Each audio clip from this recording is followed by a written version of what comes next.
In terms of the defense strategy, of course, there's no way that the Russian courts, the Russian investigations will grasp the problems, examine the evidence which the defense presents either. This certainty is based on the fact that, over the last 5 years, there have been several dozen cases relating to Ukrainian political prisoners, in which the Russian authorities have handed out sentences in a completely unlawful way. Both the courts and the investigations are simply the set designers of political will, which is present in these cases. Political will is also present in the Sailor prisoners of war case, and we are under no illusion as to how these investigations will go and what the hearing will be like. Of course, the strategy is based on the fact that, if there was the political will to arrest them, then they must be released because of that political will. All previous circumstances behind the release of Ukrainian political prisoners were governed by the respective political decisions of the Kremlin, including external pressure from Ukraine's allies, Western countries. There is an international agreement, the Third Geneva Convention on the Treatment of Prisoners of War. This agreement was signed and ratified by both Russia and Ukraine, as well as many other countries. And that's the totality of what happened on November 25th of last year. It fits completely with the concepts that are fixed in international law. Accordingly, the question of how the sailors are treated is governed precisely on adherence to this international agreement, and, according to that agreement, they are prisoners of war and carry that status. Let's say, in relation to ordinary political prisoners, who are not prisoners of war, of course prisoners of war have more rights. They cannot be placed in pre-trial detention, they cannot be separated, they must have uniforms. Moreover, according to this agreement, the Russian authorities are still obligated to pay them a monthly salary. But we see that the Russian authorities persistently violate the norms of international law, violate the Third Geneva Convention and ignore calls from international organisations, including that of the Parliamentary Assembly of the Council of Europe, for the immediate release of these prisoners of war sailors. The other issue is the political cost of detaining 24 prisoners of war and 3 ships. It could be very high, and here the issue is not just in, let's say, resolutions from international organisations or the decision of international courts, including the European Court of Human Rights. The issue is applying an effective toolkit, including sanctions, which have already been announced. And Federica Mogherini announced that a package of sanctions regarding the Kerch conflict will be introduced in the near future. I assume that this is only the start. It's simple arithmetics here. What did it cost the Russian authorities to detain 24 prisoners of war and 3 ships? And what will be the economic damage of these sanctions, which Western countries have placed on Russia for such actions? After all, the sailors aren't the issue, the ships aren't the issue. The issue is the fact that there are violations of the Convention, one of the main ones on which the architecture of the whole post-war world order is based on. The issue is collective security, most of all in Europe, and namely on how Europeans react to this, when they announce that they are imposing sanctions on Russia for this inappropriate behaviour. What do we know about the officers' state of health and the medical care, which they need and have been refused? Have they been refused it? Well, so far, the big problem is that we have no official reports on the state of their health. They have not been given to either the defence or the lawyers of the injured prisoners of war or the Ukrainian authorities.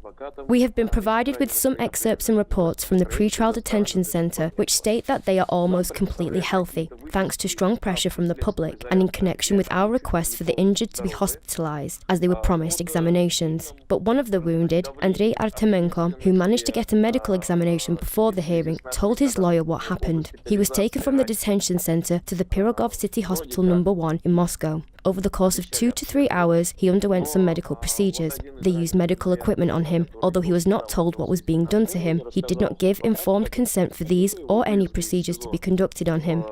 They did not tell him the results, but to tick the box, the Russian authorities will declare that we have examined the wounded. We know that a similar thing happened to wounded sailor Eider. What's happening with Vasil Soroka, we don't have any information yet, but he will most likely be brought in and treated as an outpatient or something. Of course, this does not meet the requirements which Russia is claiming about the medical assistant for the wounded. Of course, our wounded spoke subjectively about their health to lawyers. Our lawyers are not medical specialists. They can only subjectively evaluate these claims, that his arm hurts, his leg hurts, that his eyesight is failing, etc. However, I repeat, the Russian authorities have not handed over a single official document, and that makes it difficult to make a diagnosis. It makes it difficult to establish a treatment plan and rehabilitation plan. So far, all 3 of the wounded still have shrapnel that has not been extracted. But The Russian authorities think that they are healthy because there is no infirmary at the Lefortovo Detention Center. There is just a doctor who treats all the prisoners in that detention center. Of course, the health of the wounded is of particular concern. We had trials on January 15th and 16th. This was the first instance. We had trials on January 15th and 16th. This was the first instance court. The Lefortovo District Court extended all the terms of detention to the end of April. All the lawyers, all the prisoners of war submitted appeals on these decisions, and over a few weeks in February, our appeals were considered at the Moscow City Court. They heard 6 groups of 4. Regarding the 5th 4, the decision was made to uphold the decision of the first instance court without change, but there were complications with the translation into Ukrainian for the 5th 4, and it was sent to the court of first instance. It was not done on time, it was not submitted on time, and there were procedural violations. And, on that basis, the court withdrew the case of the 5th 4 and sent it to the first instance court to eliminate the discrepancies. If we're talking about this trial, then the date has not been set.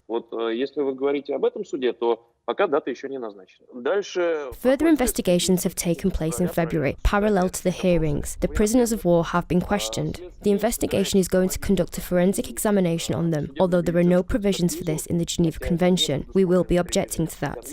In addition, the investigation is going to carry out another string of investigative actions, question some more witnesses, appoint some more expert analysis. The investigators spoke about this during the last hearing. While the investigation will go on until the end of May, their term of detention will last until the end of April. If, in mid-April, or even the start, the investigation will go to the court with a request to extend the term of detention, then that will mean the investigation will be delayed. This pause, which has come about internally in Russia, of course, we are not going to just wait. Now we are preparing the first set of documents for submitting individual complaints to the European Court of Human Rights. There are already Ukrainian lawyers who will be working with this case and will submit the relevant complaints on the Navy officers' prisoners of war behalf. Our first set will relate to the election of preventative measures, which went through the Crimean courts at the end of November, and the appeals at the end of December last year. Then there will be a second set on the current preventative measures, etc. So there is more than enough work. Plus, our Public Defender's Office provides palliative care for the prisoners of war, according to the work timetable of the detention center. On certain days, they go and talk to the Navy officers to support their psychological well-being. They write statements together, including the dates and telephone calls. But don't forget that the Russian authorities exert political pressure on the prisoners of war, in that they are all called for interviews with the FSB operatives who try and get them to testify on their friends, confess guilt. Moreover, with a number of them, so-called in-cell investigations are being carried out, where a cellmate is specifically planted in a cell with them. Naturally, the lawyers instruct the prisoners on how to act in these cases, the things they must categorically not do. Naturally, all the prisoners of war refuse to answer any of these questions during these conversations, and generally refuse to talk without a lawyer or consul present. We are waiting to see how the investigation develops, because the course and order of the investigation is determined by the investigator. In our case, it's led by the investigative department of the FSB.